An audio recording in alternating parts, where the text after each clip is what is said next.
Hi, I'm Mark McGonigle of Fix-A-Fight. It's the best app out there to help couples deal with conflicts that come their way. So we're here today to talk about what is it that helps couples manage conflict.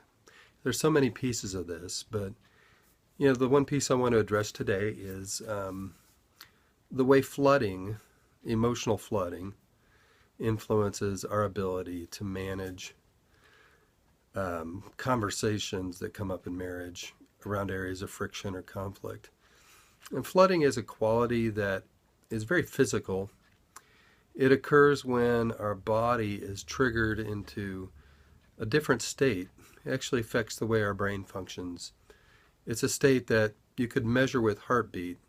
If you're not a professional athlete, if your heartbeat gets above 100, you're probably flooded.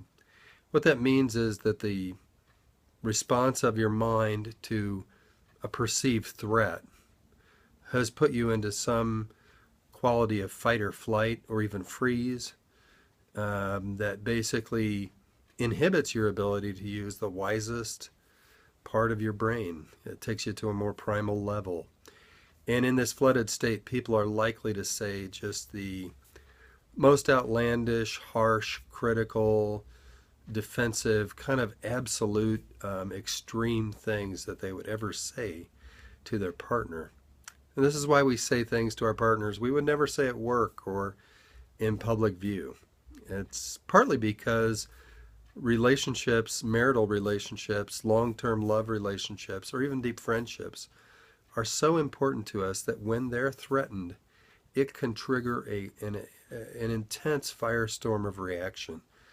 And it almost feels like we're fighting for our survival, and we pull out all the stops. We just can't contain the intensity of those conversations.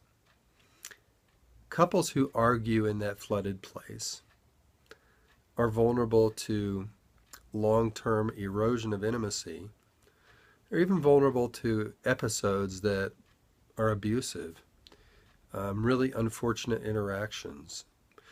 People say things that they could never take back, and it makes repairing that relationship more and more difficult over time. So the answer to this problem is really simple and difficult. And the simple part is that if you're flooded, the only option you have is to stop talking, take a break, relax, and then try to talk later. The difficult part is when you're flooded, you don't want to do that. So learn as best you can in your relationship to monitor your own level of arousal. How agitated are you? You can feel it in your body. So like check your gut, check your breathing, check your heart rate. And if it's getting to that level that's intense, back off. Even taking a few deep breaths and asking your partner to do that with you could slow things down enough that you could have a more productive conversation. I hope this was helpful. There'll be more coming. Again, my name is Mark McGonigle. I'm the author of Fix-A-Fight, an iPhone app that helps couples repair their relationship after they have a difficult or unfortunate conversation. Thanks.